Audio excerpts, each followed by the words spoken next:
Assalamualaikum warahmatullahi wabarakatuh. Perkenalkan, nama saya Aisyah Nur Afifah dari Fakultas Ekonomi Syariah.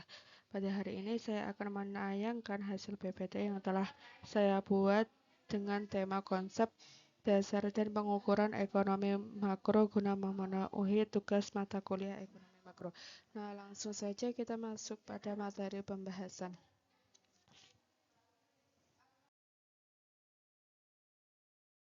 Sebelum kita masuk eh, ke materi lebih dalam, kita harus mengetahui pengertian ekonomi makro. Ilmu ekonomi makro adalah cabang dari ilmu yang membahas permasalahan kebijakan makro, sedangkan ekonomi makro Islam adalah ilmu yang membahas permasalahan ekonomi secara makro berupa pengolahan dan pengendalian sesuai dengan ajaran Islam.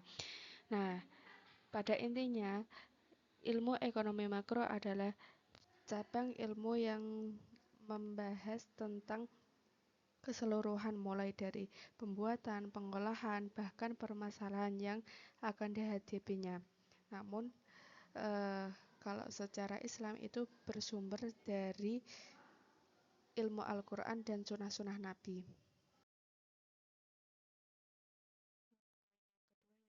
Mengenai permasalahan ekonomi makro.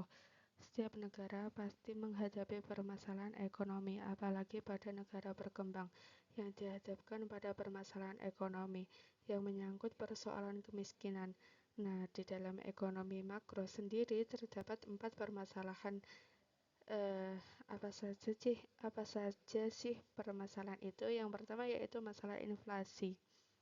Nah, ketika kita mendengar kata inflasi sendiri, tentunya eh, selalu dikaitkan dengan kenaikan harga, baik hanya berlangsung sementara maupun bersifat terus-menerus. Orang-orang sering khawatir tentang inflasi dan menganggap inflasi dapat menurunkan standar hidup mereka. Kekhawatiran ini muncul dengan alasan bahwa inflasi menaikkan biaya hidup sehingga standar hidup menjadi turun. Hal ini dapat Hal ini tidak selalu benar. Dalam masa inflasi ini, harga-harga output dan input, upah sewa, dan bunga cenderung meningkat. Yang kedua yaitu permasalahan ekonomi, yaitu masalah ketimpangan pada neraca pembayaran. Apabila jumlah pembayaran keluar negeri tidak sama dengan jumlah penerimaan yang diperoleh dari luar negeri, selisihnya dapat berupa surplus atau defisit pada neraca pembayaran, maka suatu negara tersebut eh, mengalami surplus atau defisit pada neraca pembayarannya, dan negara tersebut mengalami ketimpangan pada neraca pembayaran.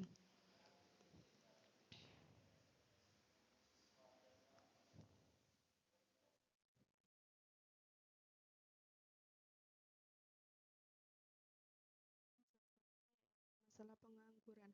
Apabila di suatu daerah terjadi peningkatan pengangguran yang cukup tinggi, maka daerah tersebut akan mengalami masalah kemiskinan dalam daerah tersebut. Nah, jika kita ingin mengetahui besar tingkat pengangguran dalam suatu daerah, maka kita dapat mencari tahu dengan cara membandingkan jumlah angkatan kerja yang menganggur dengan angkatan kerja secara keseluruhan. Yang keempat yaitu masalah pertumbuhan ekonomi.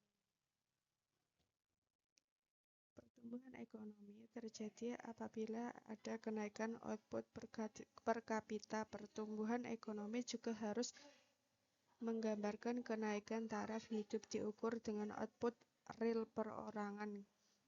Eh, nah, apabila jika tingkat kenaikan output real total lebih besar daripada tingkat pertumbuhan penduduk, sebaliknya bila terjadi penurunan taraf hidup aktual, bila laju kenaikan jumlah penduduk itu lebih cepat daripada laju pertambahan output real total, maka negara tersebut mengalami masalah pertumbuhan ekonomi.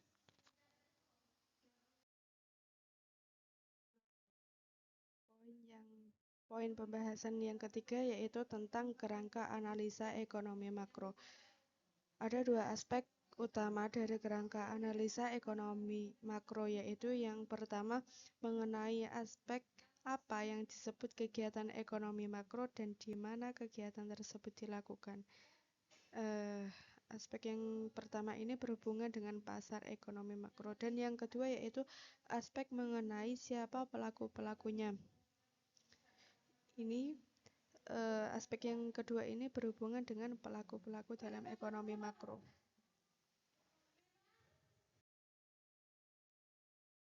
Kita bahas yang aspek pertama, yaitu mengenai apa yang disebut kegiatan ekonomi makro dan di mana kegiatan tersebut dilakukan. Ini kan tadi katanya berhubungan dengan pasar ekonomi makro. Ada 4 pasar ekonomi makro. Yang pertama yaitu pasar barang. Di pasar barang, permintaan total dari masyarakat akan barang-barang dan jasa-jasa yang diproduksikan dan ditawarkan oleh seluruh produsen di masyarakat dalam satu periode.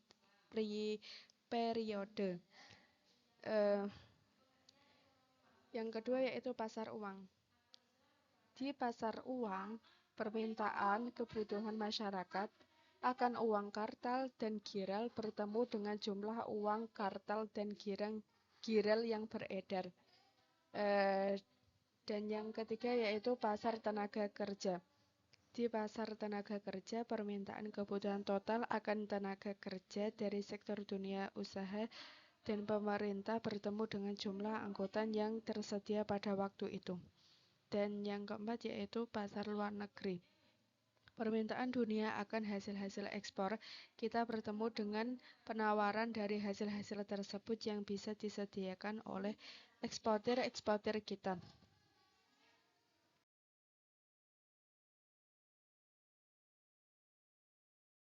Yaitu mengenai aspek siapa pelaku-pelakunya. Ada lima pelaku di dalam ekonomi makro. Yang pertama yaitu rumah tangga, dan kedua yaitu produsen, ketiga yaitu pemerintah, dan keempat lembaga-lembaga keuangan, dan yang terakhir yaitu negara-negara lain. Nah, cukup sekian presentasi saya. Kurang lebihnya mohon maaf. Wassalamualaikum warahmatullahi wabarakatuh.